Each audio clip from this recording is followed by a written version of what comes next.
Hello, sir. My name is William Landers. I'm with the Maryborn Constitution News Network here in Connecticut. What's your name, sir? Dave Robertson. And you're the chairman of the Democratic Party in Greenwich, Connecticut? That's correct. How do you came out in front of this event at 4 Cliffdale Road in Greenwich for support of Jim Himes? For Jim Himes and the Vice President, yeah. And what policies that they have that you support? Well, I support that they're undoing a lot of the bad work that the Bush administration had done, giving a lot of giveaways to corporations. I like what they're doing on health care, and I would like to see them go a little bit further, but I think it's a good first step, what they're working on. I like that we are getting credibility in the world again by closing Guantanamo and not torturing people anymore. So I think we've made a lot of progress in the last 9 months. Don't get me wrong, there's a lot more I'd like to see done, and I'm not real happy about the Wall Street bailouts, but I think overall we're making decent progress. Do you think that the bailouts are going to cause inflation that's going to be very detrimental to poor people? Well, I'm not an economist, but I think actually what I've heard more was that they were much more worried about deflation, which really messes a lot of people up because you wind up you wind up all the companies closed and then nobody's got jobs anymore. So at the moment it seems to be kind of balancing itself out. So actually, deflation means that the value of the dollar is worth more.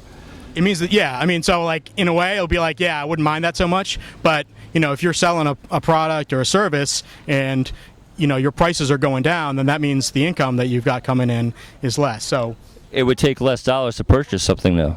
Yeah, so I don't know. Are you in favor of deflation then, or? Well, I'm in favor of having the dollar balance I'm actually in favor of a gold standard, putting us back on the gold standard again. Okay.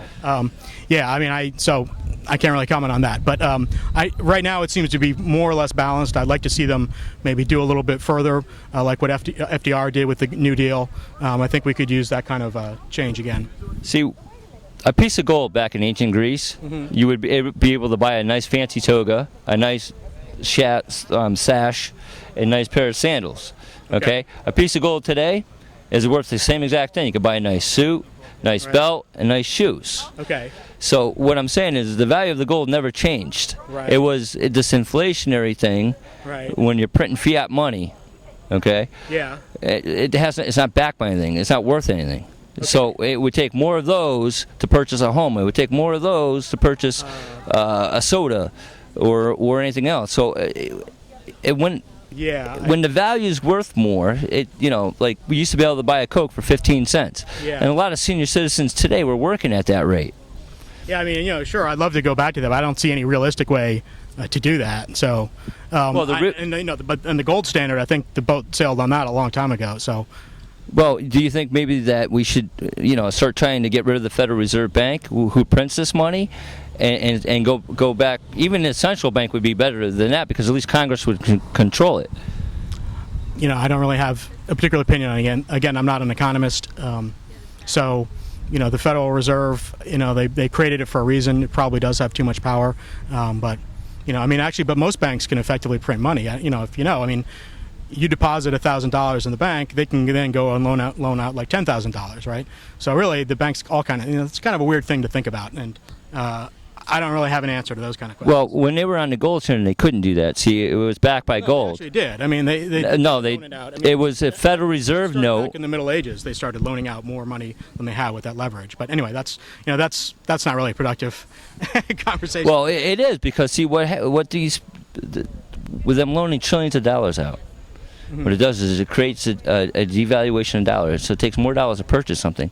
So a poor person whose salary hasn't gone up, in fact, they're losing their salaries.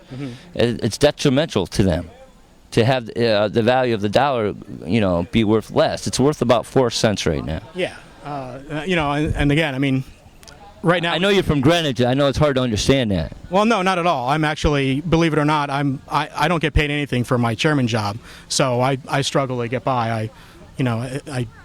If it were completely up to me, I don't know if I would be, living in Greenwich or, so I mean, I know you guys make certain assumptions about people who live in Greenwich, but there are a lot of working class people here too. Yeah, but if you take it the average working salary here and you take it compared to somebody in Hartford, it's two different worlds. Well, it depends on which average you use. If you use the mean, you're probably right, but if you use the median, it's maybe not that that much different. Well, see, there you go. Yeah, I mean, we do have people below the federal poverty line. We have people in housing projects. We're not New Canaan. Oh, New Canaan's the rich area, huh? Yeah. I mean, this part of Greenwich, you're right. I mean, yeah, but we've got a lot of working class people. I could take you down to Chickahominy or down into Byram, and and some of those areas, and I think you might be eye opening for you. Actually, I've done a lot of work down here. I own a construction company too. Okay, yeah. And a lot of these Greenwich homes, I've seen a lot of illegal laborers working on them. Yeah, no, I agree, and I mean, so it's, my perspective on that is we should really target the employers, because they're bringing people in, like Tyson Chicken. I mean, they're bringing people literally in by the truckload. So I think really we got to crack down on the employers to reduce the demand to get bringing people in here. Do you know whose house this is? I had it somewhere on an email, but off the top of my head, I don't remember. Isn't it L&M Builders? The CEO of L&M Builders Properties? I don't know anything about that. Like I said, I saw the name, but it didn't mean anything to me, so I don't know. Well, it is, by the way. If you say so. Like I said, I don't know anything about it, so. So you got the vice president and Jim Himes supporting a man. Well, I don't know if they're supporting him. That's your perspective, I guess. That's your opinion. I mean, they're hosting this event, so I would assume that they're also donating some money to Jim, but. Well, I thank you very much, sir. And again, my name is William Landers. I'm with the Melbourne Constitution News Network in Connecticut. Yeah, give me your card.